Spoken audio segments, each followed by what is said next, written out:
안녕하세요, 나연석입니다. 제가 한 작년 8월, 벌써 8월, 네, 작년 8월부터 아침 운동을 꾸준히 했습니다. 하루에 30분, 그리고 일주일에 적어도 3-4번 이상은 꾸준히 했는데요. 왜냐하면 문득 그런 생각이 드는 거예요. 많은 성공한 사람들이 아침 운동이나 모닝 루틴을 하라고 하는데 그게 정말 내 삶에 도움이 될까? 정말 정신 개조가 될까? 아니면 그냥 시간 낭비인가 하는 그런 사소한 궁금증과 그리고 아침 운동을 하면 체지방 관리에 도움이 될까 하는 그 직업적인 궁금증이라고 해야 되나? 네, 아무튼 그런 것도 좀 있어서 멘탈 훈련도 할 겸 아침 운동을 시작했습니다. 그러면서 느낀 진짜 더하지도 빼지도 않은 아침 운동을 1년 동안 적당히 했을 때의 체감 효과에 대해서 이번 영상에서 한번 말해보겠습니다. 일단 아침 운동하면서 가장 확실하게 느낀 건 진짜 정신 개조가 됩니다. 네, 정말 정신 개조가 되긴 돼요. 그 방법이 좀 스스로한테 좀 강압적이고 그래서 그렇지, 계속해서 긍정적인 방향으로 생각해야 돼요. 네, 왜냐면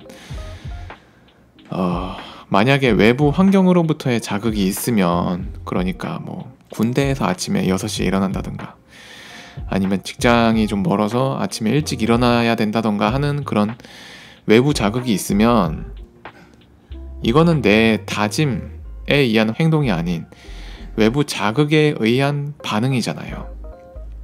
그러니까 그 외부 자극이 없어졌을 때 내 반응도 사라집니다. 군대에서 전역하게 되면 아침 6시에 안 일어나듯이 그런 것처럼, 그런데 스스로 하는 아침 운동은 외부 자극이랑 상관없이 외부 자극이 없어도 해야 할 동기를 스스로 만들어내야 되다 보니까 긍정적인 방향으로 내 행동을 합리화할 수밖에 없습니다. 만약에 내가 매일 아침에 운동을 하는데 긍정적인 동기부여를 스스로 생각을 못해, 이런 거죠. 진짜 이 뻘짓을 내가 왜 하지? 진짜 부질없는 짓 아닌가? 이거 말고 다른 더 중요한 일을 지금 해야 될 것 같은데 이런 시간 낭비하는 것 같은 느낌만 들면 이걸 그럼 내가 차라리 왜 합니까? 시간 낭비인데 다른 걸 하지. 그러니까 그 아침 운동이라는 행위를 계속 지속하기 위해서는 긍정적인 방향으로 내가 나를 납득시킬 수밖에 없는 거예요. 외부 자극이 없으니까. 그 부분에서 정신 개조가 계속됩니다. 네. 힘들 때마다 내가 포기하지 말아야 할 이유를 스스로 생각하고 찾아내서 합리화하는 거죠. 이게 사람마다 다르겠죠, 그 이유는. 아무튼 그래서 정말 바쁜 일이 있어도 일단 먼저 아침 운동을 하고 그 다음에 다른 덜 중요한 것들, 예를 들면 유튜브를 본다던가 인스타를 한다던가 웹툰을 본다던가 게임을 한다던가 TV를 본다던가 하는 그런 낭비 시간들을 줄이게 되는 거죠.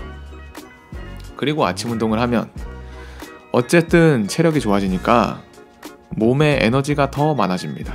네. 술 먹고 노는 그런 에너지 말고 스트레스를 더 잘 견딘다고 해야 되나?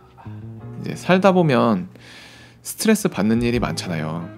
업무도 그렇고 공부도 그렇고 운동도 그렇고 다 그냥 스트레스를 견뎌야 성취할 수 있는 그런 것들인데 내 몸의 체력이 올라가는 건 나를 속일 수 없는 진짜 내 몸의 순수한 에너지 그 자체잖아요. 진짜 게임처럼 그냥 운동은 대충 하고 인스타그램 하다가 그냥 오난 인증 이렇게 한다고 해서 게임처럼 체력이 올라가고 그런 게 아니잖아요. 진짜로 내가 해야 되는 거니까. 그래서 처음 5-6개월은 별 효과가 없는 것 같은데 장기간 지속하다 보면 집중력이 많이 올라가서 하루에 낭비되는 시간이 많이 줄어요. 네. 제가 주말에 아무 일 없으면 블로그, 뭐 유튜브 편집 뭐 이런 거 하는데, 요즘에는 앉은 자리에서 한 번도 안 일어나고 한 6시간? 네. 그 정도는 그냥 무리 없이 할 수 있어서 몸의 에너지가 많이 올라간 걸 느낍니다. 그리고 그 체지방 관리는 저는 아직까지는 체감되는 효과가 없었어요.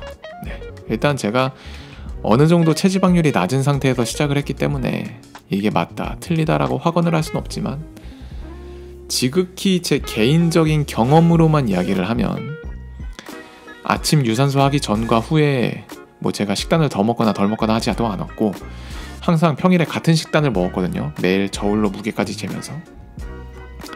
그래서 절대 아침 운동 시작하면서 식사를 더 하진 않았습니다. 근데 지금 보면 하기 전과 후가 체지방률이 비슷해요. 네. 물론 1년 전보다 지금 근육량이 더 늘어서 체중은 1.5kg 정도가 더 나가긴 하는데, 그건 제 생각에는 근력 운동을 꾸준히 해서 근육량이 늘어서 그런 거고, 아침 운동을 한 효과라고 보기는 어려운 것 같습니다. 근데 또 우리 몸은 유기체이기 때문에 제가 지금 말한 것처럼 기계적으로 생각하면 절대 안 되고, 시간이 지나면 나중에 또 효과가 나타날 수 있잖아요. 뭐 지금은 1년 됐는데 뭐 2년, 3년, 4년, 5년, 뭐 10년 뒤에는 뭐 효과가 나타날 수 있으니까, 이 부분은 추후 계속적으로 더 확인이 필요한 부분이라고 생각을 합니다. 그리고 마지막으로 말하고 싶은 건, 역시 사람은 로봇이 아니구나. 절대 기계적으로 무리하지 말자입니다. 제가 아침 운동 중에서 달리기를 가장 많이 했는데요. 이게 맨날 달리다 보면 점점 심폐체력이 늘잖아요. 그러니까 점점 더 욕심이 생기는 거예요. 더 달리는 게 쉬워지니까. 그래서 처음에는 한 3-4km 정도만 천천히 달려도 힘들었는데, 어느 순간 체력이 느니까 6km로 늘어나고, 더 괜찮아지니까 속력도 더 높이고 막 그랬거든요. 그런데 제 발바닥은 괜찮지 않더라고요. 처음에는 그냥 좀 아픈가 정도였는데, 어느 날부터 발을 딛기만 해도 아플 정도로 심해져서 지금은 3개월 정도 실내 자전거만 바꿔서 하고 있습니다. 그러니까 뭐 모든 사람이 달리면 발바닥이 아픈 건 아니고, 저는 원래 선천적으로 오른쪽 발바닥이 안 좋긴 했었어요. 어릴 때부터. 그냥 걷다가 찌릿하게 아플 때도 많았고, 군대에서도 아팠고, 뭐 아무튼 뭐 다른 사람한테 물어보면 매일 달리기 해도 괜찮다고 하는 사람들도 많습니다. 네. 그래서 제 생각에는 아침 운동을 처음 시작하는 사람이라면 신체 컨디션이 아무리 좋아도 발바닥, 발목, 무릎 관절은 그렇지 않은 경우가 많으니까, 아침에는 아무리 컨디션이 좋더라도 강도를 낮춰서 하는 걸 추천합니다. 네. 굳이 운동선수 할 게 아니라면, 네, 좀 보수적으로 운동 강도를 설정하는 게 좋은 것 같아요. 그리고 이 외에도 뭐 아침 운동 이점이라고 하면, 뭐 당연히 뭐 아침에 일찍 일어나야 되니까 저녁에 일찍 자겠죠? 그럼 저녁에 사실 뭐 깨 있어봤자 뭐합니까? 술 먹거나 뭐 놀거나 TV 보거나 유튜브, 게임, 그런 시간을 소비를 많이 하잖아요. 그런 낭비되는 시간을 줄일 수 있어서 더 삶을, 이거를 뭐라 그래야 돼, 그냥 삶을 좀 더 목표지향적으로 살 수 있다.